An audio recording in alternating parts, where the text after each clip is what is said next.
What up, cappers, gamblers, punters, hustlers, low baggers? Happy October 15th to all of you. Thank you for watching Sportsbook Review. This is Betting with the Bag, Tuesday morning, 9 a.m. here in San Jose, Costa Rica. And some exciting action today. We have Astros-Yankees popping off at 4:08 Eastern Time.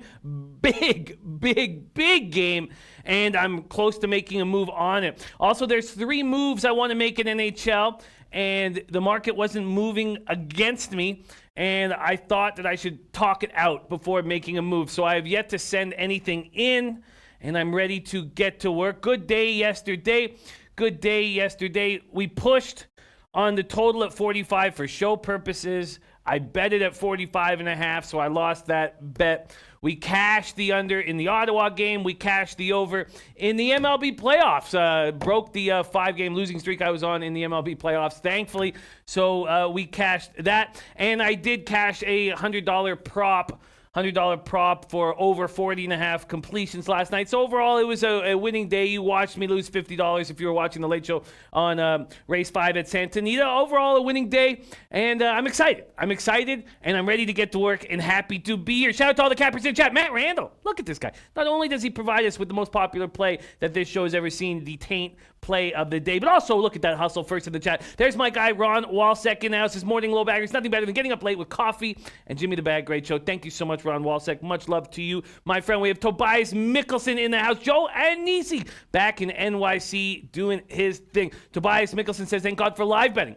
Got out of my mind a 6-bet, got a nice Green Bay money line, plus 170 when they were the most behind. Praise the Lord, and pushed on the under 42. I think you mean 45. I need wins today. Hit me up. I'm looking forward to Hammer NHL with you and MLB. Cobra Sports in the house. We've got Nicholas Fogg, Serious Business. Not flush on since I'm now 3-0 on the sports gig when I tell Jay to write it down. Also, Nats run line and over cash. Muhammad was right on track with me yesterday. Nice job. Nut flush. Alan Luis, Fernando Ace Skeens. I said, Jimmy, what about that NFL game? And Vegas won.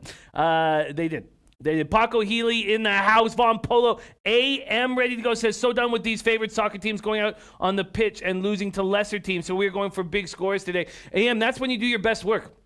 Also, now, I mean, the sample size is small with your barbecue sauce titty plays of the day, but your draws must have an enormous ROI because you've hit more than you've lost, and the average line is over plus 200. So keep up the great work, AM, and no worries about Portugal yesterday. Greg Matson says, thank you for those hockey parlays yesterday. You guys did a 3-teamer and 4-teamer for me. Great job, Greg. That was you.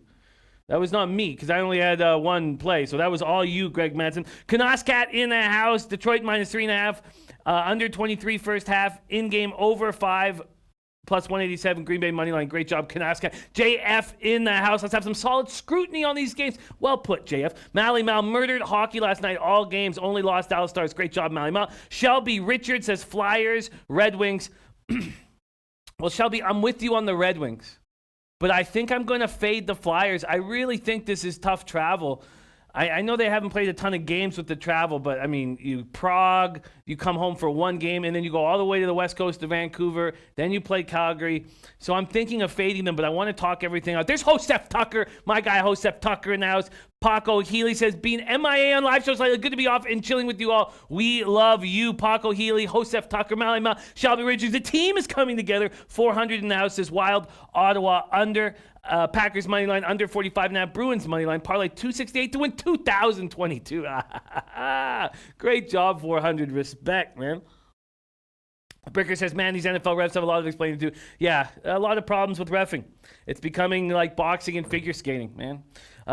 I hear you, Bricker. It's very, very annoying. Eric Jones, Malik Ogburn, Von Polo. Von Polo says, are you really leaving the show for a little while? I'm just going off to Panama for a few days. Early next week. Just going to go off to Panama, do my thing out there for a minute, you know?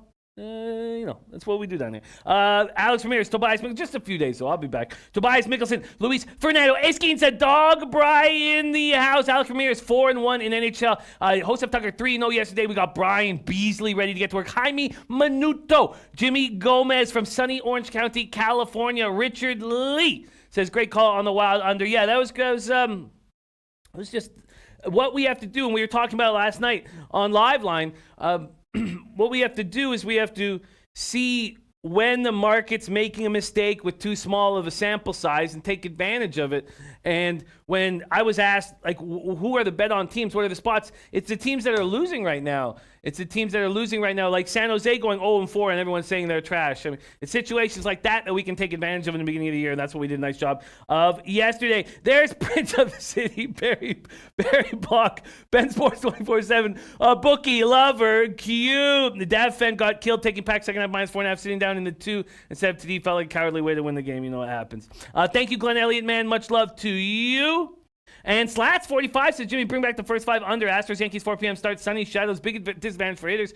Under 4 -27. Book it from Slats45. There's Red Girl, Papi, Longwood. What a great group. Donkey Capping 101. Brad Hansen. Bleds W. Says, how about the Avs? They say 4 goals in the first. They're a very good team. Gin Rummy, 4-0 model, all plays, plus 7.11 units. If you stick bet sizing, take that in your little pipe. Low braggers. Come on, Gin Rummy. Come on, man. A little bit of anger from Jim Rummy after a winning, which happens to the best of us. Okay. Let's get to work right now. So in 23 minutes, we're going to be joined by Parlay Poppy. Let's start with this big afternoon baseball game. We're going to talk about all the NHL games. We're going to have everything in baseball and NHL completo in the next 43 minutes. So we're going to be joined by Teddy Covers at 10-2, and then at that point, we're going to move on from our baseball and hockey. And there's Ski Profit in the house. I'm rocking a Ski Life shirt. Represent. All right, Matt Randall's Devils blow big leads like Panama hookers. Okay. Astros-Yankees, Cole Severino. Let's break it down. Cole and the Astros opened up at -158. They're now at -152. So I guess I take that back a bit by moving from where I have moved by not jumping on the Astros on the -1 line earlier. I could have got them up to -146, now at -153. They're now showing you in graphics the line history on the SBR odds page. It's very, very cool. This total opened up at 7.5. There's been a 5-cent move to the under. If we go to first halves, there is a cup 1-4 left at 5 dimes at -115. So you'd have to pay for the 4 if you want it. If your book does let you pay for even numbers, because mine only lets you pay for the the halves. Astros, Yankees, let's talk about it. Brad Hansen said, Jimmy, we need to talk about the Hurricanes since Caps dropped the game. We need them to win. The Hurricanes are a very, very good team. They're a very, very good team, and we have nothing to worry about whatsoever with our Carolina Hurricanes. We don't need to force it. There's Jay Money in the house. Nice to see you, Jay. Okay, and Barry Block ready to go. Prince of the City are sending a film crew to Las Vegas for us.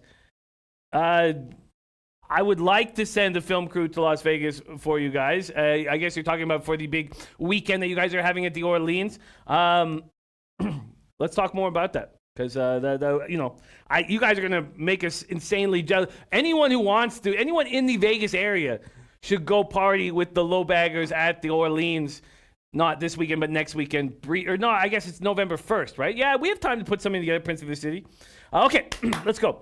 Garrett Cole, so 66 Fahrenheit, partly cloudy, 3 miles per hour sideways. Garrett Cole in the regular season, 20-5, 2.50 ERA, 0.89 whip, 326 Ks, 212 in a third. In the playoffs, 2-0, 0.57 ERA, 0.57 whip, 25 Ks, and 15 and 2/3. He's just carrying on from where he left off in the regular season, pitching spectacularly well. Luis Severino was only allowed 4 innings of work in that start against the Twinkies.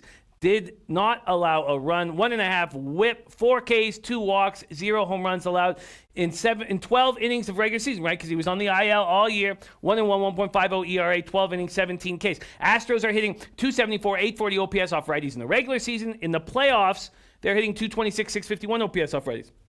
These Yanks, though, are hitting better. They're only team in the whole league hitting better in the playoffs than they did in the regular season.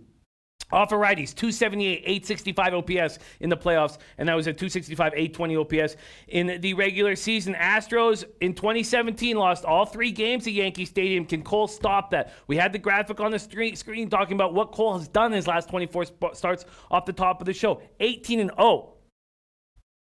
18-0. That fences, I think I love the over in every Yanks-Astros game, possibly 3 or 4 runs every half inning. I can't play under with that many home run hitters. And there's Wang Chu Kong in the house. Says, what's up? Nice to have you, my guy, Wang Chu Kong in the house.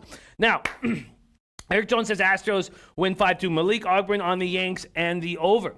So what we have is a pitcher at his very best in Garrett Cole, and we have a pitcher who is a bit of a question mark in Luis Severino. Clearly a question mark because Boone pulled him after 4 innings, although he has looked good enough. Eric Jones also sees a 5-2 win. Cole allowed 3 runs in 7 innings in a 6-3 win over the Yankees on April 9th. He's 1-0 with a 4.15 ERA, 2 career starts against New York, but he's a different pitcher now than he was then. Joe Anisi says Edwin Encarnacion goes deep. It looks like they're not going to have Giancarlo Stanton. Stanton missed game 2. He tweaked his quadriceps in game 1. If he doesn't play, we will see Cameron Maybin starting in left field. Let's talk about Severino for a little bit. 8th career postseason start this afternoon. Pitched for the first time since those 4 hits, 4 scoreless innings in 5-1 win. Did walk 2 batters in the ALDS on October 7th. Severino, 1-2, 5.33 ERA in 7 career postseason starts. 0-1 with a 4.15 ERA in 2 ALCS starts. I can understand people looking at this number and saying, look how much value we're getting from Severino. Look how much value we're getting from Severino and the Yankees. You know, holy shit, there's been an enormous move. Again, what the hell's going on? They're hammering. The Astros are being hammered right now. Oh my God. Okay, sorry. Let me see if I can refresh this. The Astros are getting hammered. Oh no. What a mistake I made by waiting. Let's get to a different book. I'm going to check out what bookmaker's been doing here. Oh no, they're getting hammered as we speak. I got minus 153 here.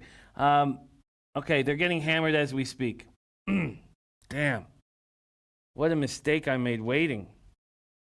Ugh, I do not like that. The Astros are getting bet heavy as we speak. There's Lucky Lefty in the house. Papi says November 1st, handicapping Christmas Day, Breeders' Cup, NCAA football, NFL, MLB playoffs, NBA, NHL. Big fight at night. No better weekend to be the roll-up. J Money, I agree. Anyone in the area should go. Wow. God, what a mistake I made waiting. Well, I think I should continue to wait then. Best I'm going to get to minus 162 at Bet Online. Ugh. Well, I'm going to continue to wait. Oh, that's first half. Is that what I've done wrong? Sorry, let me just see this quickly. Sorry, was I Oh, okay, sorry, my fault. Stop the presses. I was on first 5. Okay, thank you. Sorry, I was on first 5. Apologies because I went to the first 5 total. My fault. I was freaking out, and there was no need to. My fault. Dutch Boy Fresh says, Jimmy, why no Vegas for you, my guy? I can't get out for that amount of time right now, and I'd like to, but I just can't. Right now, there's no direct flights, and it takes like a day and a half of travel. But don't worry. In the future, I will be all over Vegas with you guys all the time. Okay, sorry, my fault. I was on first 5. Okay, I'm jumping in on the Astros on the -1 line right now. I just feel like Garrett Cole is on a mission sent by the baseball gods to deliver the Houston Astros victories. I'm getting a -147 on the money line. Part of my -147 on the money line. Let's go. Money line -147. And run line, here we go. Run line. I am getting a +120 at Heritage. A +120 at Heritage. There we go. -1.5 at +120. All right, that's what's up. I'm making a move. Astute Chaos, 8-4 in preseason. Nice work. And Raymond Reichard says it's going to be Hicks, not Maben. Okay, thank you, Raymond. Says Yanks going to want the lefty bat with Pop to maybe squeak one out to right. No, that's a great, great call. And America says, you'd be proud of me. I had Panthers on the puck line. I say hit them live down by 1 for a score. Great job. And America, I've also noticed that you're in the top 5 in the SBR NHL contest. Very impressive. Beating me by very easily right now. Okay, and... oh, no. Nut Flush Island says, thanks a lot, Jimmy. I slammed on the brakes and all the Pepsi fell over. My fault, Nut Flush Island. Sorry, I was looking at the 5, and it was all my fault. Sometimes, we got to get rolling. Millie Goldgren says, Jimmy, way too much value on the Yanks. You can say the same thing about Garrett Cole. Just too much value on Garrett Cole. So I hear what you're saying, but the same exact thing can be said on the other side. All right, I cashed the Astros, I'm seeing the future. I'm on the Astros -1, money line -147, run line -1.5. Let's keep rolling right now. Cardinals-Nationals, nice little cash on the over 7.5 there yesterday. We're going to full game money lines and totals here at sportsbookreview.com SBR odds page. Corbin opening up at -151. He's now -160, 9-cent move towards the Nationals. This total opened up at 8. It's now at 7.5. Those of you who are interested in the over, it makes sense. Eric Nisbet says unders in MLB have been straight cash money. They weren't last night. What paid me and put money in my pocket was the over. But I hear you, Eric Nisbet, and you are absolutely right. Okay, and Nut Flush Island's also going to be there. Man, you guys, so wonderful. And my guy Tabarek says I'm biased, but I'm on Houston money line. And Paco Healy says SBR needs to send Seth. Yes, I agree with all that. Let's talk Cardinals-Nationals. 63 Fahrenheit, clear, 6 miles per hour, sideways out to left field. Dakota Hudson, 16-7, 3.35 ERA, 1.41 whip. In the regular season, in the playoffs, 0-0, 1.93. It's only gone 4 2/3 innings, 2 Ks, 2 walks, 1 home run allowed. Not allowing hits, but allowing walks. Patrick Corbin has had an interesting playoffs. Great regular season, 238 Ks, 22 innings, 3.25 ERA, 1.18 whip. In the playoffs, he was a losing pitcher in Game 1 against the Dodgers, and he pitched well. 2 runs, 1 earned, 9 Ks, 6 innings. Then he got roughed up by the Dodgers in that inning of relief, and he was a strike away from getting out of it unscathed. Then he allows 6 runs in 2/3 of an inning. Then he comes back, throws an inning and 2/3 scoreless in 2 different outings since. Only batter he faced in the 9th inning of Game 2. In the NLS, he struck out. So, all that said, Eric Nisbet said lean Nats to sweep. Eric Jones says Cards to win. Gerald Martinez says Nats -1. Lucky Lefty says Nats Cards over 7.5. I would lean to the over 7.5 as well. I would lean to over. And Matt Reynolds to me, I promised after I missed Miami that I was going on the next low back trip. You sure you can't make it? Look, I wish I could make it, man. There'd be nothing I would enjoy more than to hang out with you guys in Vegas. Cat says I like the Nats game over as well. Jin Rummy says the Yanks games lines are fair. I'll seek first half over 3.5 at close to even money. That makes sense, Jin Rummy. Yeah, I lean to the over 7.5, but I also think Corbin's capable of having a very nice start here. And I don't know how much I trust Dakota Hudson. Jimmy Rami says over 7.5 -107. Huge bet if you stick to bet sizing like yesterday. I like the over 7.5. I like the over 7.5 quite a bit. And the first half at 4, I even like. The problem is, do you trust these Cardinals against lefties? They have a ton of power against them in the very small sample size of the playoffs. 810 OPS, 755 OPS off lefties races. Remember, they hit lefties harder than they hit righties. Eric Jones says Cards hit Corbin today. Corey Jackson says Cards have thrown in the towel. I don't think they've thrown in the towel at this point, but I hear what you're saying. Jay Blue on Nats -1.5. Luis Fernando Esquinza says low bagger Cancun Sloot retreat. I like that a lot. Sloot retreat.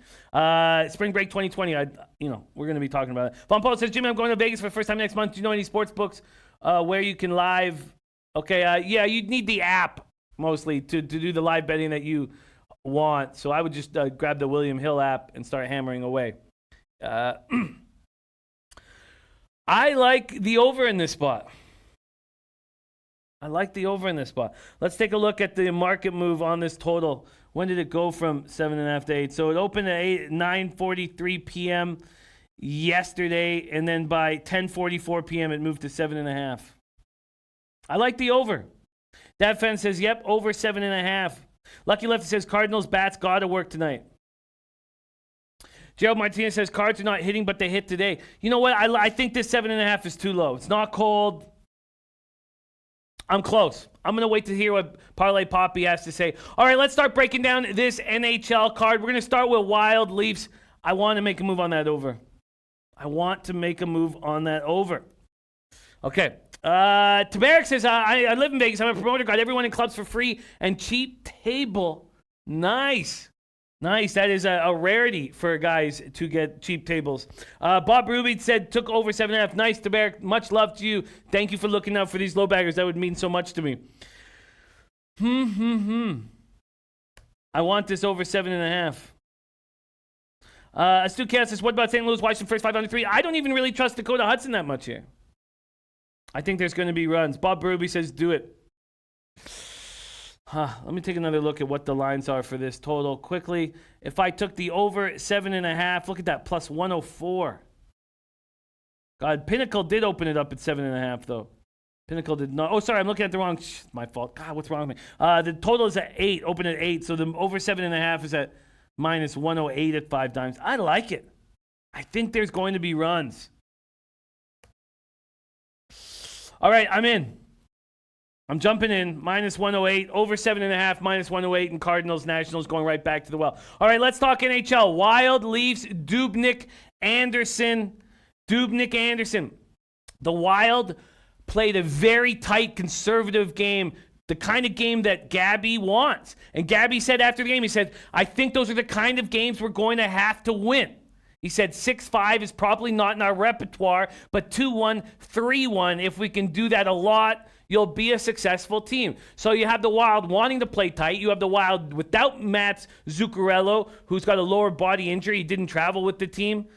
All that said and done, if there's 6.5s on the board, which there are at Pinnacle and Heritage, I may take a swing at the under. Gin Rummy Wild plus 206 is a great look. Ben Sports 24/7 said Wild off a back-to-back, which they won, but in ugly fashion, Leafs puck line. Yes, they won. It was second half back-to-back. It was an afternoon game, which makes things a little easier. Brad Hansen, I will break down every single NBA game on the card every single day, starting game 1 of the regular season. Everything. Lucky Lefty says value on the Wild. I completely agree with the value on the Wild here, but I am still hesitant to make a move. After the Buds lost 7-3 at home to the Lightning on Thursday, they had a meeting Friday morning, and then they went into Detroit and beat them 5-2, a tough Detroit team. Toronto's won both road games this season while winning just once in 4 games at home. I think that the Wild Leafs spot is extremely attractive to the under 6.5 and to the Wild. I can understand why Gin Rummy saw so much value there.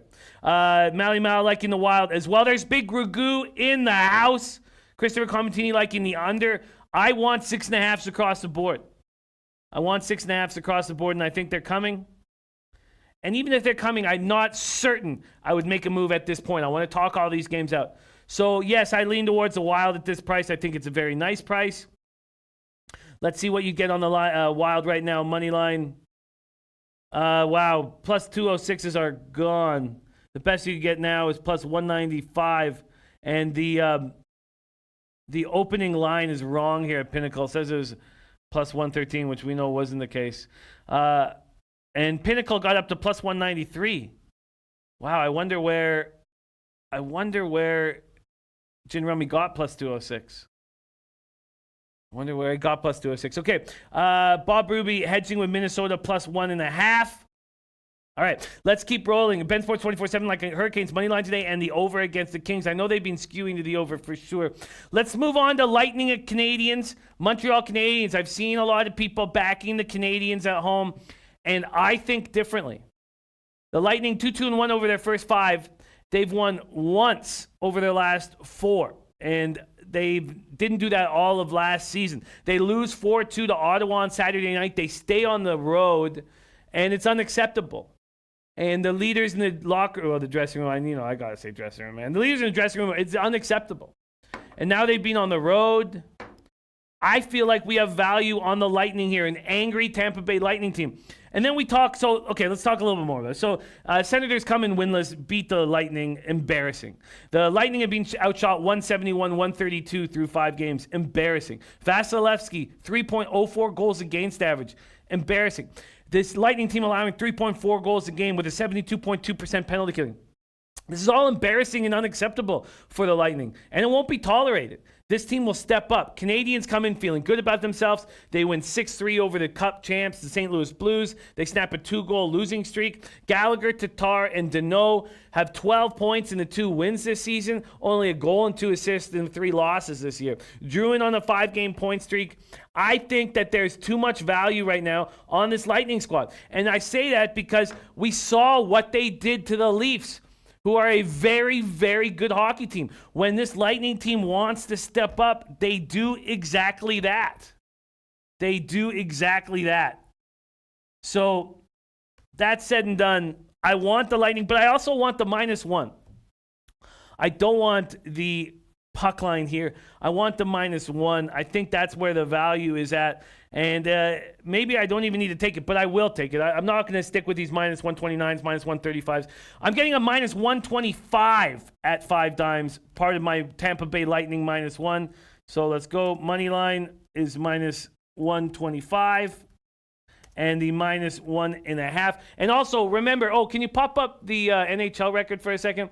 Very soon, we're going to have everything broken down in one graphic. So it's already been made. I'm just waiting for a little more games, the action, so that the sample size is bigger. But we're going to have puck lines, -1s, money lines, overs, unders, all set up so we can know exactly what we are succeeding with.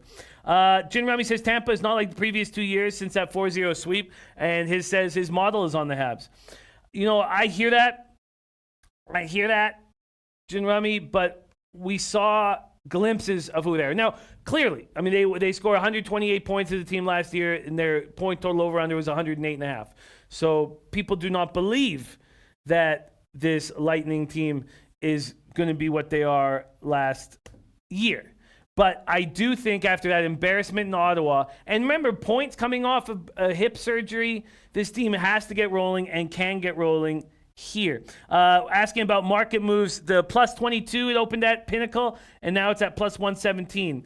So the Habs have a 5-cent move towards them. And I am taking this move. I'm making this move with no trepidation. I'm taking these Lightning to bounce back here. I'm getting a +195 on the puck line. That's available at 5 dimes too. So money line of -125, a puck line of +195. Going for a big score with these Tampa Bay Lightning, and I'm going to back it here. All right, let's keep rolling along. Let's move on to Coyotes Jets. This is a spot with the Coyotes Jets where if I got a little more value taking the Coyotes on the road, I would do it. And maybe value is the wrong word, but because at the opening line, it was -138. But even then, even at the opening line, +122, I would be hesitant. Now at +111, I will not be taking the Arizona Diamond. Oh, and Jimmy Gomez on the Canadians and the over. Yes, I've heard everybody except now Mally Mal and but Mally Mal may be changing. Everybody I saw on Twitter is on these Habs at home after beating the Stanley Cup champions. And that excites me as well. So I have no fear going up against them. Coyotes, Jets, I'm expecting Ranta to be in, but it could be Kemper. They could be not wanting Ranta to play 2 games in a row right now. So we shall see. Coyotes only scoring 1.75 goals per game, allowing 1.75 goals per game, 0% power play, 90.9% penalty killing right now. Mally Mal says, Jimmy, if Lightning win, I doubt by 2. Canadians just scored 6 goals. I don't really know what those two have to do with each other, Mally Mal. But I don't really know what the fact that they scored 6 against the Blues. Obviously, for me, this is a situational game where the Canadians feel great about themselves and the Lightning are very angry about themselves. So, obviously, if we were just focusing on what happened last game, I'd be on the Habs too.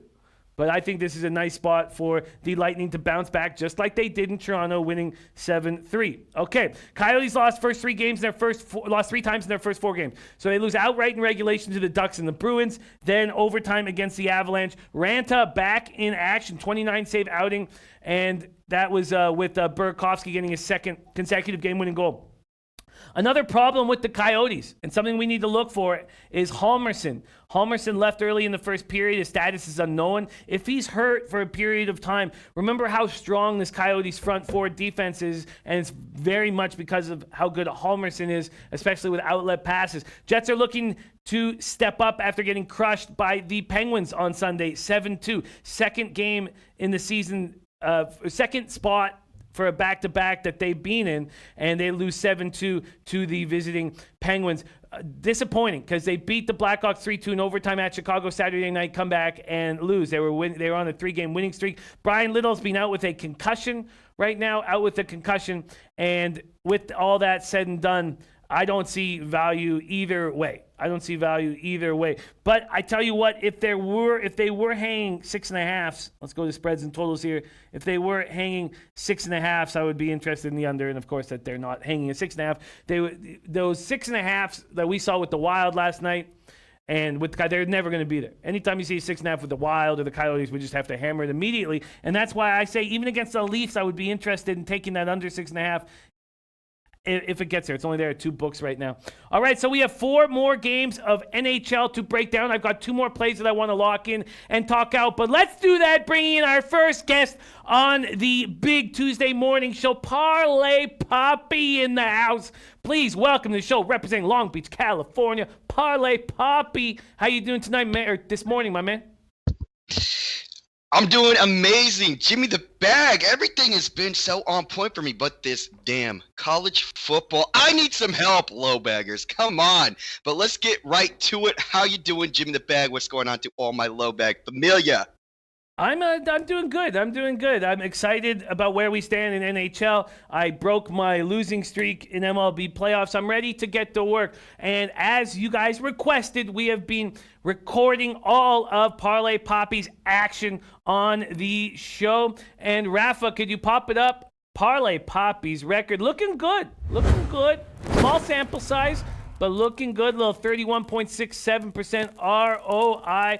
Parlay Poppy in a business. All right, Parlay Poppy, I want to talk NHL for most of this, but I've already broken down these 2 MLB games, so let's touch on them briefly. I have made moves on both spots. Wow, Jay Blue says a local site said yesterday that Halmerson has cracked fibula, out for 3 months.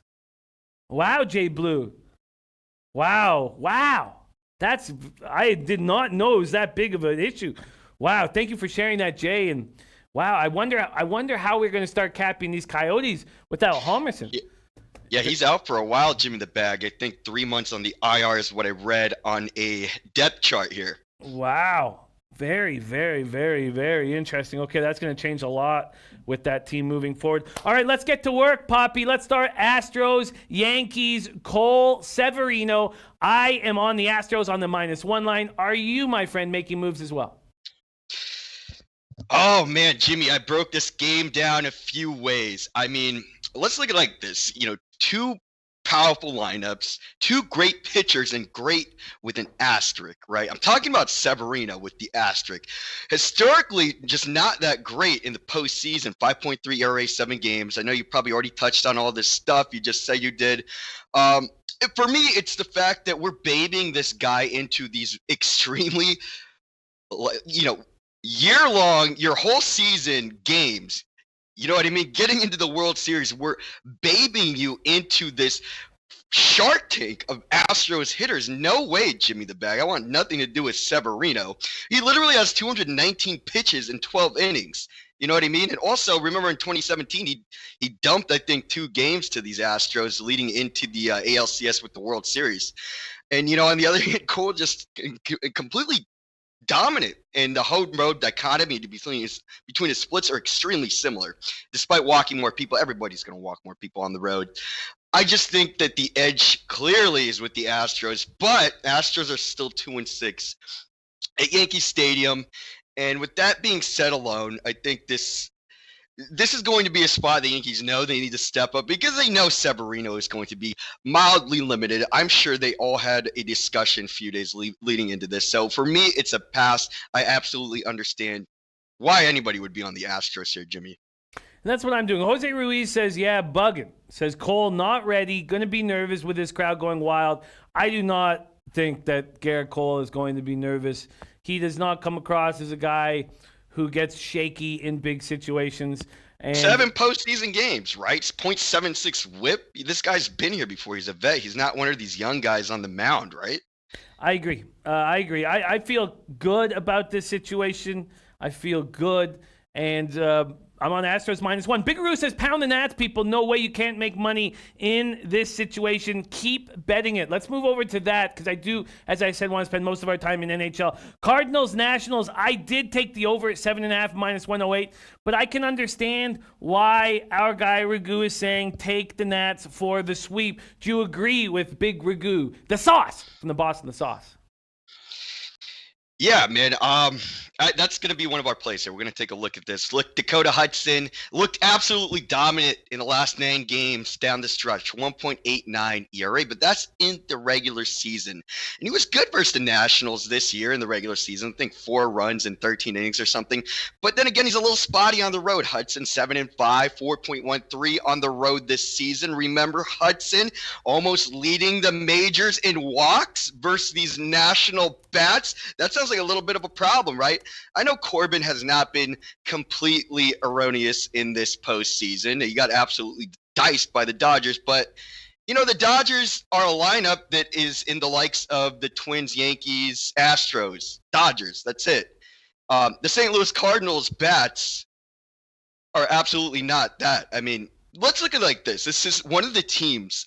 This is the only team, I believe, that's in any type of contention that has scored under 2 runs in over 40 games this season. We know how erratic this offense has been on the Cardinals, and considering that it's probably cost them a lot of games, I mean, what do you got to say here? Let's look at it like this. A favorable pitching matchup by certain guys, right?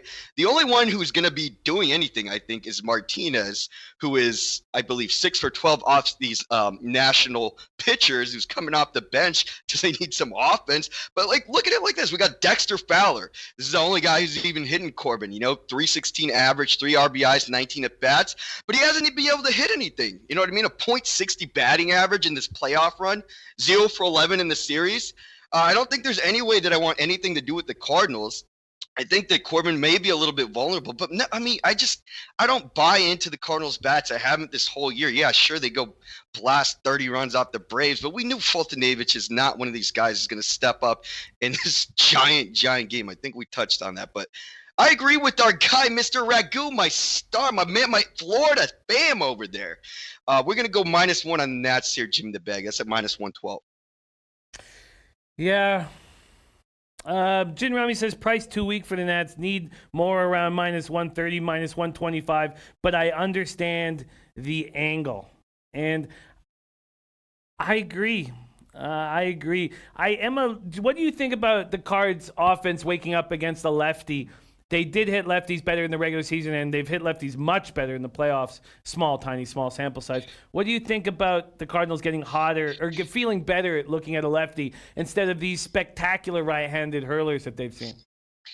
That's the only way that you want to back the Cardinals if you think that's going to come to fruition. It's just we see that happen right in the playoffs, maybe towards the end of the season too. But at the same time, this team is hitting like 740 OPS versus left-handed batters, season all metrics. That stuff is still important despite this being a postseason. We still need to look at how they've been done through this giant sample size they have. They're probably the 20s. They're actually ranked like the 24th or 25th worst hitting team on all lefty metrics. So I see the angle on why, change it up. Maybe that helps you out.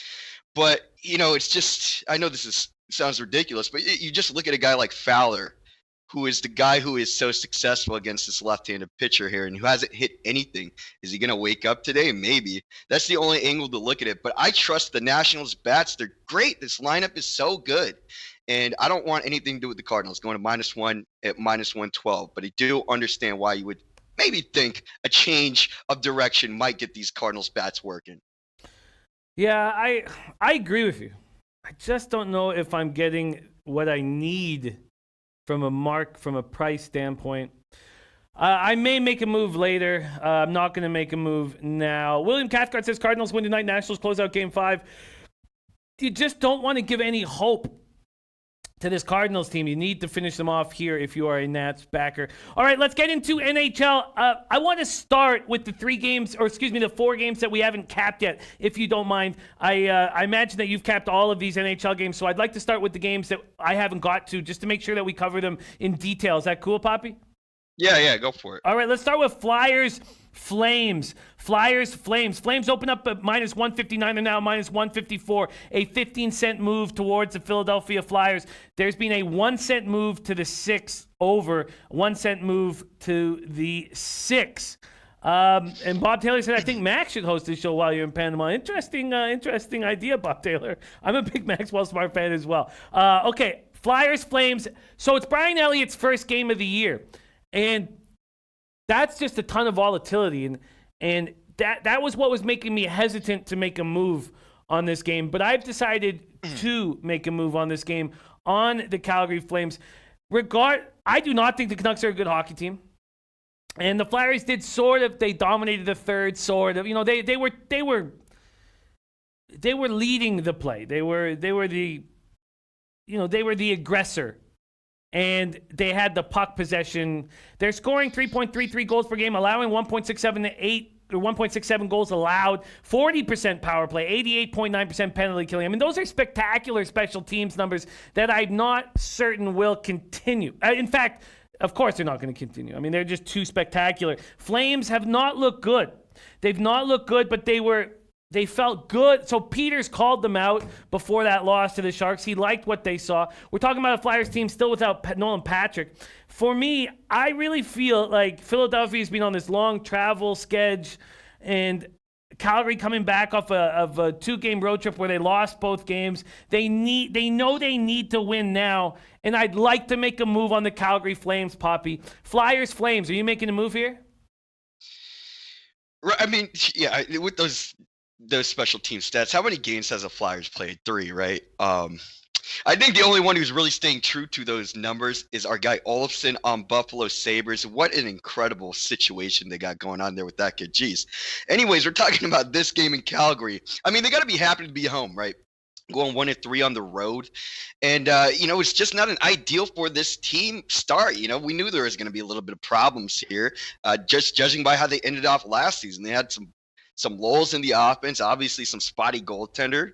However, these are the Flyers who will be on the first half of a back-to-back starting today. They have the Oilers tomorrow. I actually really like a spot with that under, hopefully, tomorrow if it's going to be at the right price, Oilers-Flyers. But anyway, I really like the Flyers. I like the way they look. I knew they were going to be a lot better this season, but I just have no interest in backing Brian Elliott in net on the road. Last year, 5-6, 3.21 goals against. Veteran guy, but I'm just not interested in taking him here. And I'm high on this team in the future with the Hayes, Niskanen, Braun, all these guys coming in. I really like Carter Hart. I know he's pretty unproven, but I was just tempted by this road start. And if Carter Hart was in net, I wonder what this line would be. It'd be a lot more flex towards the Flyers, but I definitely would lean that side. Right now, I pass, but Jimmy, if there was Cam Talbot in net, because I don't have Rittich confirmed, I would probably look at an over here, Jimmy, just due to the fact that we know what Cam Talbot does. Disappointing guy. And with Brian Elliott in the net and 2 capable offenses, I would lean an over this way if Cam was in net, but I'm going to pass here. Raymond Reichard says the Flyers goaltender is good. He can be, but I don't know. Can is not is. You know what I mean? Can is not is. Yeah, no I doubt don't about trust. it. I don't trust Brian Elliott one bit. Why is he part of that 8-man fucking circus last year? I also don't fully trust the Calgary Flames, and I do Offense expect is stagnating. That's what I'm saying. And here it seems like a good spot. They're rested, ready to go. They have a little bit of a vulnerable situation. And Brian Elliott, these guys are in the first half of back-to-back, maybe conserving a little bit energy, maybe be a little bit looser, Jimmy. That's would be my angle here if we're looking at the total. I'm going to take the Flames on the -1 line and not the puck line. On the -1 line, I'm getting and that, again, is if it gets down to a spot where we are in overtime or a shootout. I like my chances with the Flames. I'm going to take them on the minus 130 or on the minus one line. I'm getting a minus 139 money line. That is available at Bet Online. And I'm going to the minus 1.5 right now with the Flames. And I'm getting a plus 187 at Heritage. That is the best number on the board there. So I'm taking a minus 1.5 there at plus 187. And I'm locking that in. Flames minus 1. Okay, let's keep rolling. Okay, so the big story in Vancouver is Jacob Markstrom has a family matter in Sweden. And likely a death in the family. Benning expects him to rejoin the Canucks on the road this weekend. But Thatcher Demko, he's just cool as ice all the time. And I hear that, Gas Station Susie's talking about the Thoroughbred handicapping contest this Thursday at the Orleans. Oh, Gas Station Susie, that'd be wonderful, wonderful. Jim Rami says, excellent call, Jimmy. At minus one only. Oh, God, I love hearing that. That gives me a lot of faith. Okay, love hearing that. I don't trust Thatcher Demko. I guess, you want your goaltender to be confident and calm, and that seems to be who he is right now. But Jacob Markstrom is absolutely spectacular. I think he is so good, and he's worked his way up from winning goalie of the year in the AHL to becoming an elite goaltender in the NHL, and I truly believe that. And now we have Thatcher Demko with Zane McIntyre behind him. Demko last year, 4-3-1, 2.81 goals against average, dealt with injuries. And this is the perfect team to beat up on the Canucks because the Canucks are small and can get pushed around. And Detroit has a first line that's so big, tough, and scary. And they have a fourth line that's rolling with Delarose, Helm, and Abdelkader. This is a team, and Trevor Daley might be back in the lineup. I am backing these Detroit Red Wings on the money line here this evening, and I'm going to line shop right now. Parlay Poppy, do you have a move on this Red Wings Canucks spot? Well, we have can't hear you, and now we okay. Perfect. All right, you're in. So yeah, perfect team for a underdog versus these Canucks, as we know what you just explained it about these Red Wings. Just some very questionable goaltending in Howard and Bernier, and they also just had a pretty weird schedule going back and forth between home and away. So that might actually lean for them being more comfortable here, because they've kind of had this erratic schedule so far. But I really don't know what to expect because it's two very contrasting styles. We know that the Detroit offense can really light it up, and like we're saying in the beginning, Vancouver, they lack depth, and like you said, they do lack a lot of grit. And if we know a gritty team, that sure is these Red Wings here. I just kind of want to watch and wait. I understand the Red Wings here. They're 4-1 in the last 5 against the West, and maybe a vulnerable Demko. I know that what does he play? 10 NHL games. He ended off the season decently last year. It's just I know he's going to be decent here as well. I think. Actually, I have no idea, which is why I'm not betting this game. But I would lean strongly toward the Detroit Red Wings at the plus price here, Jimmy. And I'm doing that, getting plus 135. There was an early market move to Vancouver. I definitely expect this to come back to Detroit.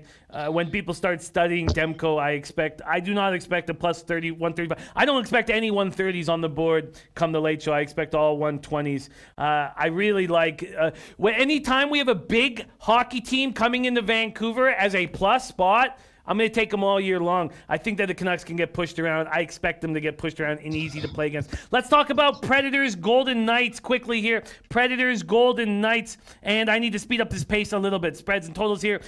Could you push back a couple minutes, Teddy, just because I need to get through all these games, and we have Carolina, LA too. Predators, Vegas, open at 6 now, 6.5. And by the way the Predators are playing, I can understand why people would be on the overs. Vegas opening up at minus 135 now, minus 128. Now, I said, look, with Nate Schmidt out of the lineup, I want to fade these Golden Knights, but they're playing very good hockey right now. Predators are shaky on the back end, allowing 4.20 goals a game with a 71.4% penalty killing. Gerard Gallant, what a coach he is. What a spectacular coach he is. He just gets everything out of this squad every night. 30% power play, 95.5% penalty killing. Golden Knights just swept their back-to-back games in convincing fashion. They easily beat Calgary 6-2, then beat the Kings 5-2 in LA. Stastny's rolling right now. When Stastny and Patches are healthy, this is just going to be a very, very, very dangerous team. And that's what they are right now. And I'm not getting the value to fade them. I'd like to fade them, but if I fade them, I want a big plus line. Jimmy Gomez says the over in play. I get it. I get why someone would bag the over. I truly do, but I'm not making a move at this point. This also was a spot where if you get it at 6, then you're making a spectacular move. And now it's at 6.5. Let's see how long it was at 6-4 quickly here. Sorry, let's move to totals. It was at 6-4. It opened at 6 at 1 p.m. and it was at 6 until midnight. So it was at 6 for 12 hours, and you have to make the move then. Poppy, are you making a move, Predators Knights? No, but I agree that you should have got that at 6 if you're going to do the over, due to the fact that we see this as a different style of play with the Predators. Like you said, shaky blue line, Vegas absolutely rolling, but still susceptible on defense. If there's any way to look, it's simply the over. I don't want to mess around with getting in Vegas' way either. I don't want to take Predators on the money line, so that's the only way to look here, Jimmy.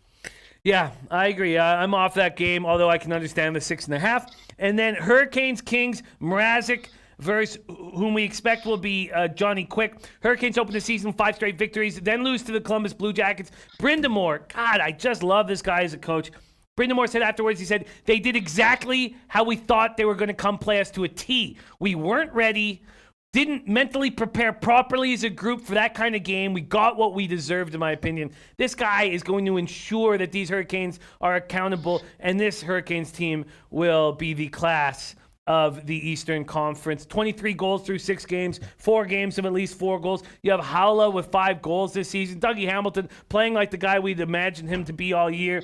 The Kings are a dicey squad to back in any situation.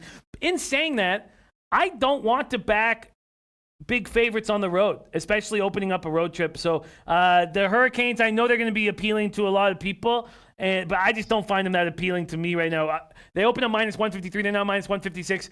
The total's at 6.5, minus 110 each way, and I'm not making a move here. And the Kings showed us something against the Predators. I don't know what the Kings are. I don't know what Kempe is, the second-line center, moving Jeff Carter to the wing, and I do not want big favorites on the road this year. I just don't want anything to do with that. Are you making a move on Hurricanes-Kings?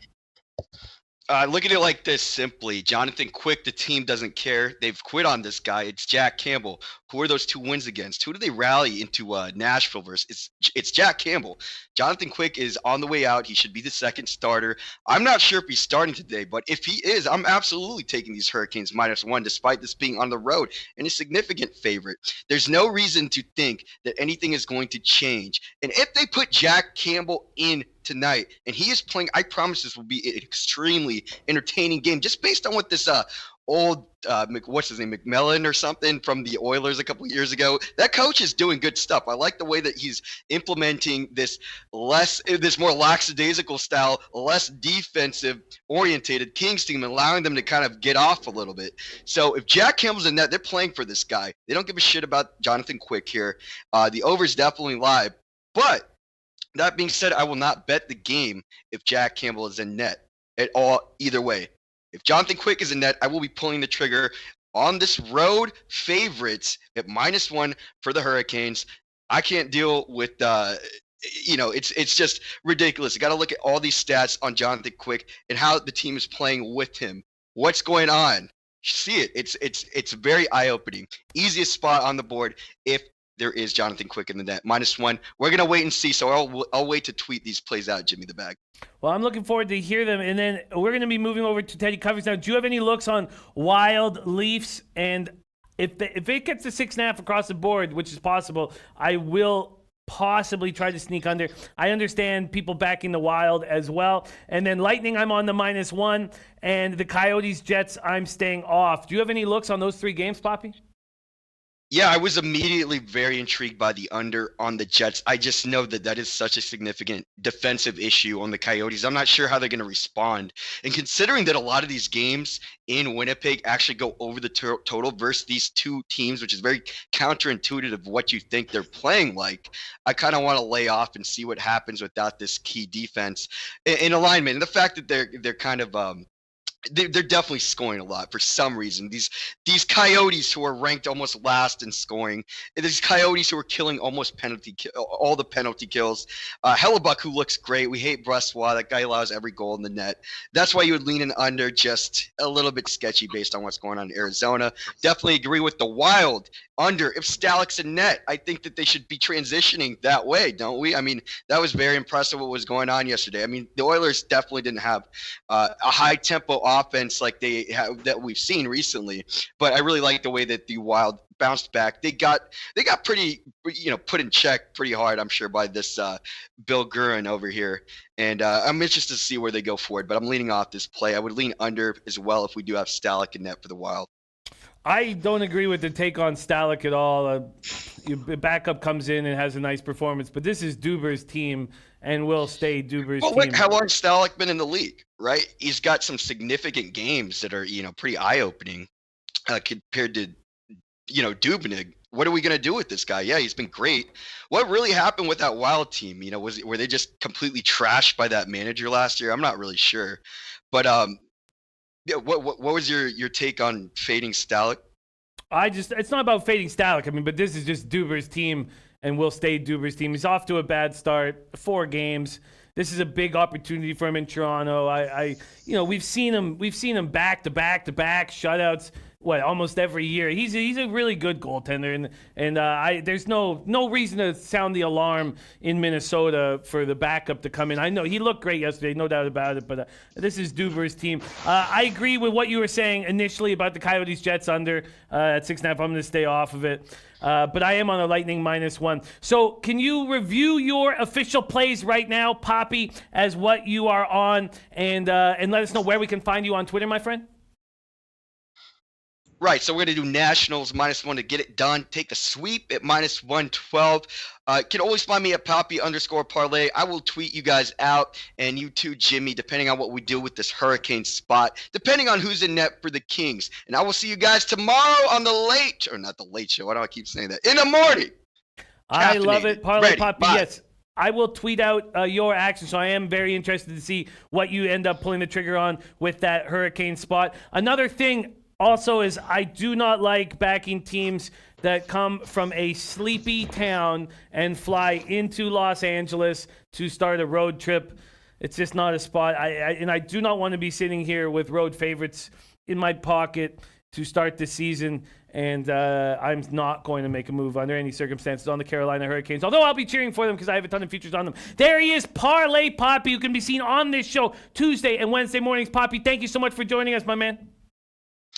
Later on, guys. See you tomorrow. There he is, Parlay Poppy. We go from Parlay Poppy to Teddy Covers. Teddy Covers coming to us live from Las Vegas, Nevada. Teddy Covers, how are you doing, my friend? Wow. I'm doing okay. How are you guys doing with that absolute insanity at the end of Monday Night Football last night? Side and total, both coming down to a player flopping at the 1-inch line. Stressful game. Stressful. How are you? I'm good. Very stressful game for sure. I don't see. I mean, everyone's making such a big deal about the sit down play. I mean, I did that in Madden. I don't understand what the. I mean, you want them to have as little chance possible, and it just depends how your math works on a chip shot. I'm a little surprised at the enormous deal being made out of the right move to me. I mean, it's just the right move. I really think it was just the way the play went down. It was the right move. And then you're talking to someone with a Packers ticket in his pocket. I understand. You get your goal is to run out the clock and kick the field goal to win the game. And I don't have any issue with the play calling. But the way the play went down, when he busts through the middle, you're like, yeah, you're a Green Bay fan. You're all night you haven't recovered. Here's your chance, and he busts through the line. He's going to get in, but then he flops. It was the drama of the play itself that, with side and total both coming down to what's he going to do. And it looked like he was about to go in, and he's like, no, I'm falling. The right move to make. No issues whatsoever with LaFleur's coaching in that spot. That's what you're supposed to do. The clock is more important at that point than the points. And winning by 1 versus winning by 4, 5, or they would have probably gone for 2, either 4 or 6. Huge difference for the point spread, but for Green Bay, didn't matter at all, and that's frankly the way it's supposed to be. So yeah, I lost my bet with the Packers last night on that. Didn't enjoy that part, but I'm not sure which was worse: the Packers bettors whining or the Lions fans whining after that game. Obviously, the referee calls once again a huge issue on Monday Night Football. Yeah, the refs were atrocious, and I understand the anger. Because I got 45 on the show line shopping. I bet it at 45.5, so I lost. I lost $200 there. It was a winning night, though. I did take I put $100 on the over 40.5 completions combined, and I had 125 on the over in the baseball game to break out of my losing streak in playoff baseball. Also hit with the under, made 181.82 on the under in the Senators game. So it was an okay night overall. But and I do remember the last guy that I kneeled and didn't allow to have the ball back in Madden, and it surprised him, was a guy we've had as a guest on the show, Bobby Pantload, and he broke his controller when I did it. He threw his controller down. He did not expect me to kneel when he was letting me score. And, he was very, very upset. And Corey Simmons, very interesting look on that under in the in Vegas. I like that look. Very, very interesting. Let's get to baseball because after breaking my losing streak, I was on a 5-game losing streak in the playoffs. I've got a little bit of hope, and I'm making move. Stop counting your completions. I did make a move on the Astros -1. People are saying there's value on the Yankees at this price. I agree. I also think there's value on Garrett Cole at this price. And I want to back Garrett Cole, especially if this is a Yanks lineup that's not going to have Stanton in it, which we're not certain of, but I expect. I'm backing the Astros -1. Are you making a move on Astros-Yankees, Teddy? So if I was going to play MLB tonight, I haven't pulled the trigger on either one yet, but I would play both dogs. I think at least one of the two dogs is going to win. And if you play both dogs, you're going to end up with a plus price in your pocket. That being said, what are the Astros? 15-0. Cole's last 15 starts. 26-3. His last 29. That goes all the way back to April. That's hard to stand in front of. It is. That being said, this is Yankee Stadium in October. It's not like anything that Cole has done yet.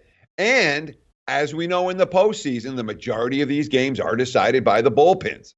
I'm not expecting an Astros blowout. I'm not expecting Severino to get lit up. And the Yankees' pen, if Severino gets hit early, is very capable of keeping them in the game, just like they did in Game 2. So I understand, what Houston has done, and I understand that Houston is probably going to go to the World Series.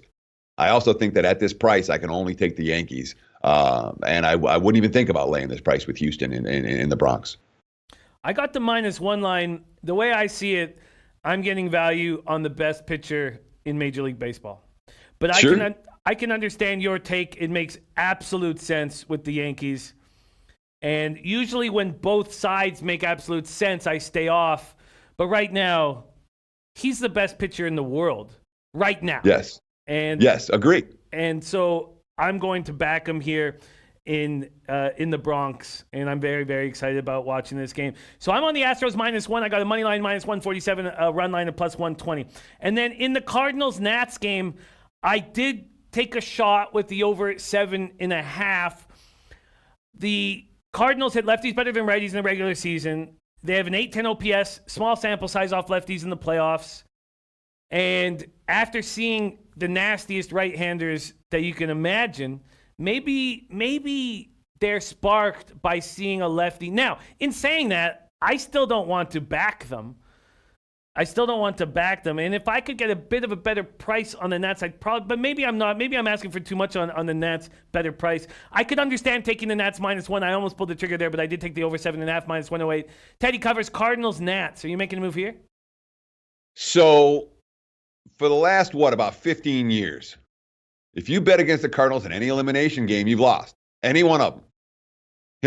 That's hard for me to get out of my head. And we saw it against Atlanta in games 4 and 5. Backs against the wall. What did St. Louis do? Everything right. I understand it's a different series. I understand they're down 3-0 right now. I still can't get there against St. Louis in an elimination game. I can't do it. I've lost too many bets that way. And I understand different team, different player, different manager, et cetera, et cetera. We've seen signs of that already this year. I'm not convinced the Cards go down without a fight. And I have issues with Corbin today as well.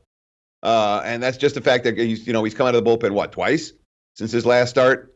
That's taking a good starting pitcher out of his rhythm, and I worry about them getting their best effort out of Corbin tonight. I do. So the Nats aren't a team that's been in these spots that, oh yeah, we're going to shut the door.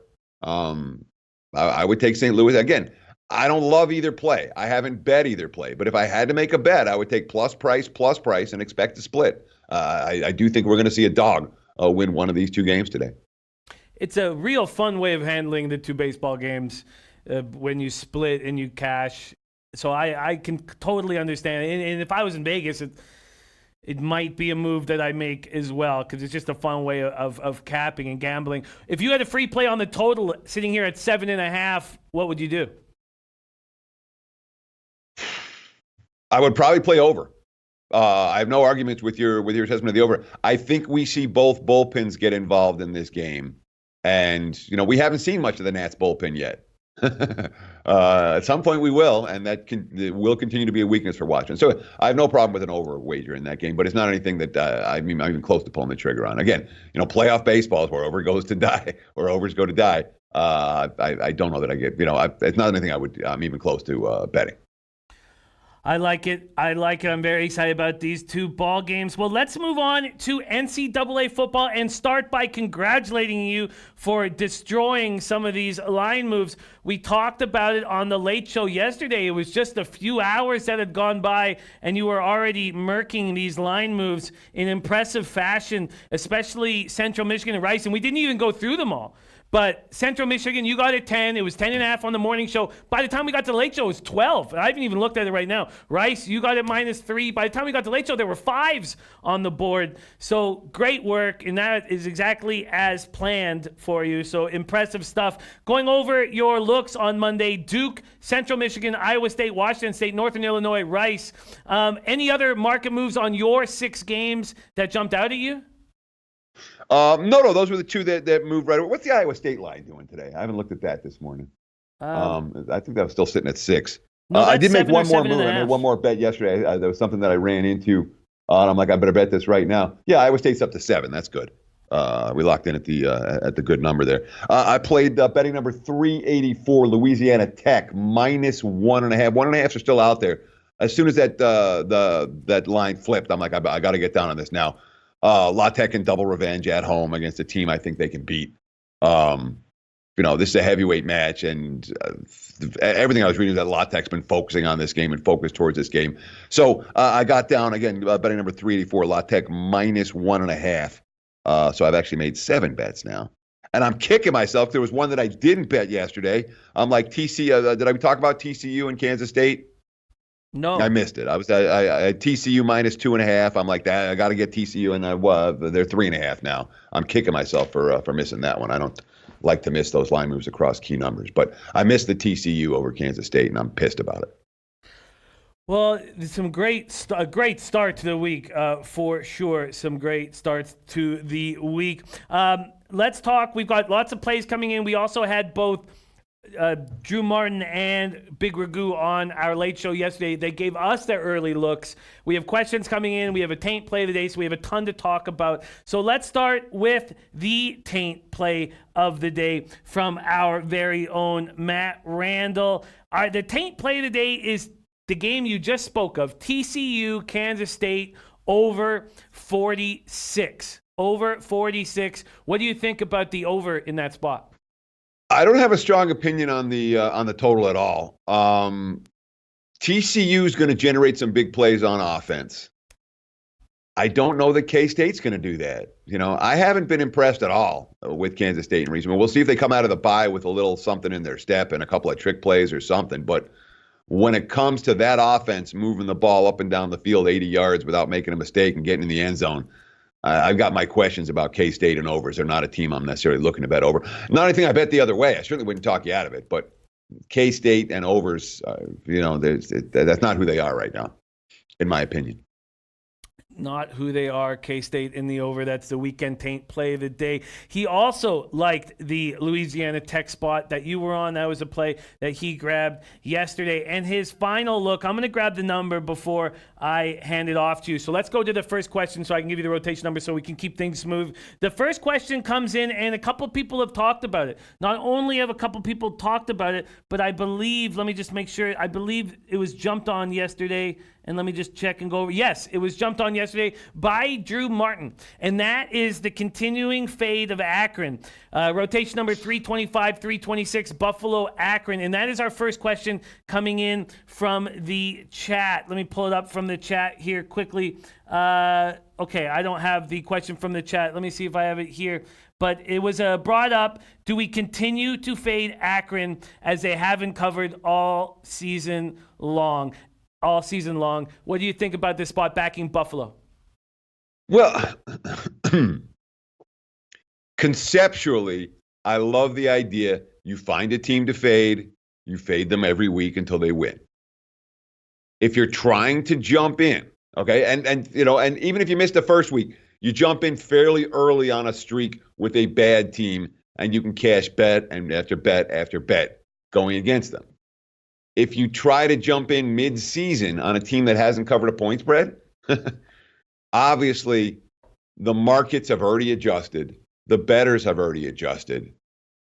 They stink, I mean, there's nothing positive I could say about Akron. There's literally nothing positive I could say about Akron. You look at their numbers, they're getting out-yarded by 129 yards per game. They're ranked number 124th in the nation in that category. They have a -8 turnover margin. The offense is 126th in points scored. Yards per play differential of 117th. I mean, they're awful in stat after stat after stat. We get that. But the markets don't sleep on teams forever. And we're seeing that with this point spread for Buffalo. There's no value on the Buffalo. So I have no problem with continuing to fade Akron. He's been doing it. If you're trying to jump in now and say, well, rather than taking these 5 or 6 units that I already have on this team and risking one more to ride this streak till it ends, you start jumping in on these extended point spread runs late.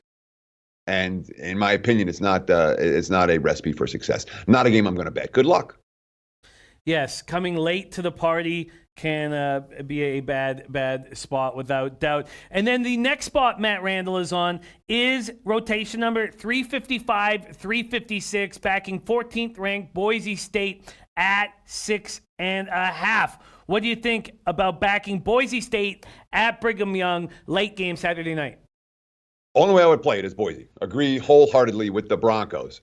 Boise's great road chalk. All right.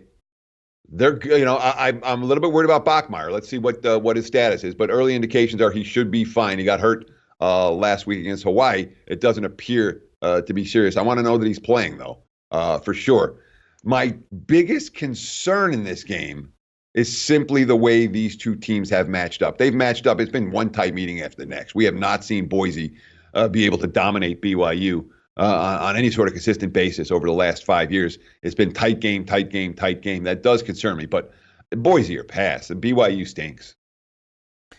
Boise or pass. BYU stinks. Let's keep rolling. We got Victor Liu asking a question about a total in a game that Drew Martin has picked a side. So we'd love to hear both from you. This is Thursday night action, 3:05, 3:06, Louisiana Lafayette, Arkansas State. Drew Martin is on Louisiana Lafayette on what did he get? I didn't write down what he got it on. So hopefully he got it at the -5.5 at the open. It's now, just a 6 at Intertops and Pinnacle. And then our guy, Victor Liu, wondering about this total here. This total, let me grab it right now. Sportsbookreview.com, SBR odds, spreads, and totals. Opened up at 66. It's now at 67 or 67.5. What do you think about the side with Louisiana Lafayette? And what do you think about the over in this game? So Arkansas State is playing with the backup quarterback Hatcher right now, which concerns me when you look at the defensive disparity between these two teams is fairly dramatic. Arkansas State, 115th on defense, even though just yards per play. Again, total yardage stats will screw you. All right, don't worry about total yardage stats. All right. Yards per play. That's your stat. All right. That matters. And from a yards per play standpoint, Arkansas State ranked 115th in the country in defense, 6.4 yards per play allowed. Louisiana Lafayette ranked in the top 40, 5.1 yards per play allowed. Huge defensive disparity between these two teams. And that's why, again, I said that when we talked about this game, I think we talked about it yesterday real quick. And I was saying my number was way off on this one. My number didn't really reflect the defensive disparity between these two teams. And from a strength of schedule standpoint, I mean, it's not like Arkansas State has stepped up. Arkansas is ranked 75, Lala's ranked 101. So there's not a huge differential there. That Lala's just been beating up on all these patsies, and Arkansas State's been struggled defensively because they really stepped up in class. This isn't an elite type schedule. So I can understand the point spread where it is with Lafayette favored. I still think that number's a little bit high against an Arkansas. I mean, the Red Wolves, what do? They trade points with everybody. And from a spot standpoint, you like them coming in with extra rest and time to prepare. But Lafayette is the better team. It's not a game that I'm strong on. I mean, you're asking me for side, and I go back and forth. You're asking me for total. I think there's some correlation here. Arkansas State does correlate with over, but Lafayette's capable of winning this game, and there's not this huge point spread here where you say, oh, well, there's room for error. Not a game I'm betting. I'm sorry I don't have a stronger take for you. Matt Randall says Arkansas State and the points is the only way I'd play it. Let's move on to Drew Martin's next look. Friday night, 309, 310, Marshall, Florida Atlantic. He's been eating with FAU, and he's going back to the well at -5.5. Do you agree with that look? So Marshall's trending the wrong direction right now. They have not. I had fairly high hopes for Marshall coming into the campaign, and they showed signs early, but I don't like anything about the direction that team's taken over the course of the last month or so, particularly on the offensive side of the football. They've really struggled to move the ball, and FAU hasn't. Certainly conceptually. Again, Florida Atlantic's one of these teams that, well, they got a little overlooked. They didn't got off to a great start. And all they're doing right now, they're eating. If you're back in FAU, they're absolutely a team to ride one more time this week. I think the matchup is fairly favorable, even though defensively, Marshall does have the better numbers. And then another look he was on is a spot where he's going back to the well again. Both you guys cashed on UNLV unders last week, and he's going back to the well. UNLV Fresno. This opened up at 55. We've already seen it move to 54 or 53.5 at a few books. He's on the under in UNLV Fresno. What do you think of that look, and what do you think of the market move? I like it. I like the look. It makes a ton of sense to me. And it's not just one of these theoretical sense, all right? UNLV's offense is not good, all right? And, we saw them have a modest success last week against a Vandy team that wasn't interesting at all. But, again, we're talking about a team that ranked number 95 in the country in yards on offense. Not loaded with dynamic playmakers. They do take shots, and that's my concern here for an under. But and Fresno's not as good as they were last year. Let's start with that. And it starts with the quarterback play. Fresno's an under team. They're better defensively than they are offensively right now. So conceptually makes a ton of sense to me. Wouldn't talk anyone out of the under in this one. So then his next look is on Buffalo. We also have, let me just go back up here. We also have something that I wanted to ask you about here. So we're just going to jump to a Big Ragu play quickly and then go back to Drew Martin. Big Ragu backing Northwestern. We talked about this yesterday. Big Ragu saying Ohio State, Northwestern, same scenario for the look-ahead situation. Love Northwestern here. Perfect spot. Plus undefeated against the spread in Big 12 last 11 and as a dog. What do you think about backing Northwestern here? And has there been a market move? I have not seen it. I didn't look it up here, and I'm pulling it up right now. Do you agree with backing Northwestern, and should we make this move now? I'm not stepping in front of Ohio State.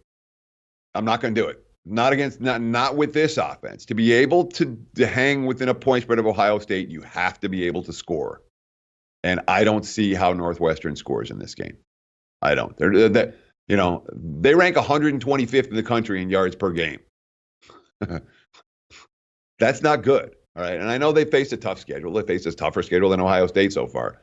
I don't trust the Wildcats to move the football.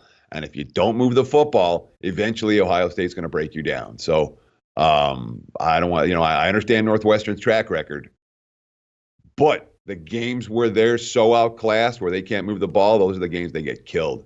I understand the look ahead for Ohio State. I also understand it's a national TV spot on Friday night. I'm not stepping in front of the Buckeyes. You can knock yourself out. I hope you cash. I'm not going to lay it with Ohio State, but I will not step in front of that team. Another Thursday spot, and I am copying and pasting all of the questions. Another Thursday spot here, and our guy, I thought it was Handsome C's. No, Greg Mattson saying, how about my Stanford Cardinal Thursday night, UCLA at Stanford. Stanford at -8, stuck there. Total at 54. It's dropped to 53 or 53.5 at some books. UCLA, Stanford. What do we think about Greg Mattson, Stanford Cardinal? I would only take Stanford in this game. I want no part of UCLA. I really don't. I'm looking for some quotes from that Cardinal locker room off the bye week, and I'm looking for updated injury information, which I haven't gotten yet. So the lean right now is absolutely towards Stanford. UCLA has not matched up well in this series. What are they? 0-11, straight up 1-10 ATS the last 11 meetings. The price the price is fairly reasonable with the Cardinal. But let's find out what the QB situation is, and let me see what I find for some quotes. Definitely in Stanford early in the week. Definite lean to Stanford early in the week. Okay, let's keep rolling. We've already seen you jump on Duke, and you grabbed Duke at the 4. We see a 3 now at Heritage, 3.5 at the other books. This total opened up at 47, 46.5 at other books, 46 at Heritage, 45.5 at Pinnacle, and that is the question right now coming in. Handsome C says, Duke versus Virginia under, please. What do you think of the under in this spot? I don't trust Virginia's offense to score. I would only play that game under. The issue, if you're talking about the weakest of the 4 units on the field, I would put Virginia's offense as the weakest unit of the 4. So, yeah, I would lean under there. I wouldn't play it over. Leaning under there. Okay, let's keep rolling. We have a big game with Tulane, Memphis. I don't have it in front of me right now with all these games. Oh, there we go. Rotation number 395, 396. Memphis opening up a -4.5. Now there's some 4s on the board. Total at 59. Now some 59.5s on the board. And Drew Martin said he's watched each and every one of these teams' games all year. And he says Tulane is simply the better team. And that's who he is backing this weekend. What do you think of backing the Tulane Green Wave? I agree 100%. And that what Drew Martin is saying there is college football handicapping 101. The betting markets are going to focus on all of this stuff. They're going to focus on stats. They're going to focus on what the team was supposed to be. They're going to focus on what they were last year. They're going to focus on some look ahead or some letdown or whatever. What Drew is saying is, watch this team. I watch this team. They're good. They're better than the other team. And if you watch Tulane, I wouldn't argue with that. Strength of schedule-wise, there's no dramatic disparity between these two squads. I got no problem with that, yeah. And watching Tulane, they've been really impressive. No arguments whatsoever. With a team like Tulane's another team. You're riding them, you ride them. No arguments, Tulane or pass. Agree. We have a Tulane or pass, so that is backed by our Teddy covers. And the final look on his card on Monday is rotation number 337, 338, East Carolina, UCF, 32.5-point favorites. And I know at that point, that's a situation that you don't want to be involved in when we're getting to 5 touchdowns, but he is getting involved. He is backing UCF. If you were to make a play, a free spot on this game, would you back this giant favorite? Yes, I don't want the dog in that game. And it could easily be the spot that UCF has this spread covered at halftime. But they just come out and roll this team. East Carolina can't compete against a team like this. At least I don't think they can compete against a team like this. So if UCF comes to play, and I think they will, they'll roll East Carolina. No argument whatsoever with laying. And I'd say I don't often play, I don't think I'm going to get to the betting window with UCF, but I certainly wouldn't talk anyone out of it. This is they're the type of team that has done this consistently. And East Carolina, when you talk about the backdoor potential, their offense is pretty limited. Pretty limited. I agree with that. And if you are too worried about the back door, you can focus on the first half there. Okay, Dan, let's move on to our Big Ragu. Big Ragu gave us 4 dogs he was very interested in. We've already spoken of Northwestern. His next look is on Friday, and that is Syracuse at home at +3.5. Do you agree with the orange in the Carrier Dome on Friday evening? So I kind of like Pitt in this one, and I know how hot Big Ragu has been. I know he had a great weekend last week, and kudos, buddy. I think Pitt's the better team, maybe by a fairly wide margin. I'm just not impressed with the Syracuse offensive line, and I'm not impressed with Tommy DeVito. And it cost me last week. I was right that NC State wasn't going to put the ball in the, NC State scored the 1 touchdown on the trick play, and that was it. But Syracuse couldn't do enough offensively, and I'm not convinced they do enough offensively here. It's a limited team, in the post-Eric Dungy era in terms of what they're capable of doing. And on offense, they don't run the ball well. They don't throw the ball well. They don't play from behind well. And Pitt's got the better D, by a substantial margin. 4.4 yards per play to 5.8 against a tougher schedule. So it'd be Pitt or pass for me. Pitt or pass. Okay, interesting. We're just going to quickly touch on these last 2 dogs and then put a bow on this. The next dog he's looking at is Maryland. Liking Maryland. Rotation number 327, 328. Indiana, Maryland. We've seen a 2-point move towards Indiana already from 3.5 to 5.5, but he's interested in the Terrapins. What do you think of Maryland this weekend? So I don't want Maryland without Jackson at QB. I don't want Pigrom at QB. He's no good. So that's the handicap right there is what's the Terps QB situation this week. If they have the right QB, absolutely. If they don't, no, I want no part of that team. There's in my mind, a bigger drop off between the starter and the backup than the betting markets are giving credit for. I'm not a Pig fan. He's not very good. And then finally, some funny stuff coming in with that FSU Wake Forest debacle where no one could stop anyone yesterday. Quickly here, just to put a bow on this show, and if you could just touch on the total 2 briefly here. NC State, Boston College, Ragu, interested in Boston College, and would love to hear your thoughts on the over in this spot. Open at 52.5 now, 53. What do you think is Boston College as a +3.5 point dog? We've already seen a 1-point move to NC State and taking the over here. I agree, and I agree. BC's been an over machine of late.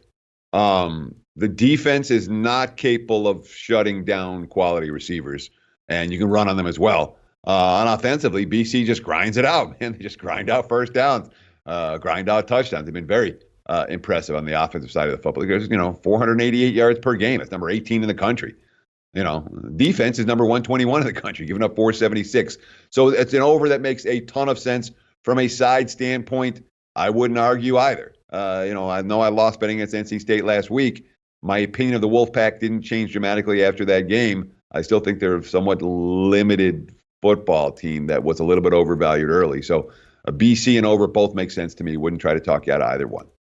Beautiful stuff. Great. I love this. I love pitching other people's looks and deciding what to follow through with. So BC and the over does seem like a move that I may make this afternoon. And Mr. Fatfist, no, I am on the Lightning to bounce back after that loss to the Senators, and the Canadians fat and happy after beating the Stanley Cup champions 6-3. And I still don't believe in that Canadians first line. Teddy covers in the house on Monday. Teddy gave us Duke, Central Michigan, Iowa State, Washington State, Northern Illinois, Rice. Today he's added Louisiana Tech to his card. Teddy Covers, thank you so much for joining us, my man. Please follow Teddy Covers, Teddy_covers. Very, very active and fun follow. Do that for us. Follow this guy right here. And Teddy, can't wait to have you again tomorrow. And we just love watching your process all come together for that paper. Teddy, thank you so much for joining us, my friend. Hey, pleasure's mine, Jimmy. And of course, on Twitter last night, I tried to make one little joke about what Lions fans are complaining about. It's Packers bettors who should be upset. And people didn't like that tweet last night. I touched a nerve apparently after the game. Fans, it's so crappy to be a fan. So much better to be a bet. When you're a bettor, you win half the time. Hopefully you're going to win half your bets or close to it, or a little bit more than half. And obviously, your goal to win a lot more than half. But even the worst bettor is going to win half the time. When you're a fan, Only one team wins a championship every year. Everyone else goes home. Oh, this sucks. Oh, man, I can't believe we lost again. So much better to be a better than a fan. But on Twitter last night, they didn't like that. Thanks, Jimmy. Sorry, I had a rant for a minute. Have a great day. It's all good. Alex Ramirez says, Mr. Wisdom. Teddy Covers in the house. Thank you so much for joining us, Teddy. Well, that is our show. We have a big late show tonight. Going to be joined by Drew Martin as well as DJ Big Boss to hear their NCAA football looks. We have afternoon baseball popping off. So, in review, sorry, that's yesterday's notes. Let's bring in today's notes. In review, I have 2 looks on this baseball game. Both these baseball games, I'm on the Astros -1, got -147 and +120. I'm on the Cardinals-Nats over 7.5. In NHL, I have 3 looks. I'm on the Lightning -1. I got a -125 money line and a puck line of +195. And then in NHL, I'm on the Flames -1. That's a -139 money line and a puck line of +187. And then I'm on the Red Wings at +135. So 3+ money spots and staying away from totals. And I'm undefeated in unders so far this year. Very small sample size, and we're going to break down exactly what we're succeeding with so that we can be better than we've ever been in NHL. I've got no show without these great cappers in the chat. Normal, by the way, on the Red Wings team, total over 2.5. I like that look a lot against Thatcher. I like that look a lot. Top set, Neo Money, Eric Nisbet, Big Ragu, Fat Fist, Prince of the City, Major Tom, Greg Madsen, Guru Sports Bets. All you guys, truly, thank you so much for watching. Michael Ambrose says Stanton not in the lineup. Those of us on the Stros should rejoice. Much love to you guys. See you guys on the Late Show. And join us for the Audible at 4 p.m. Eastern today with Donnie Rightside and myself. Let's get after it.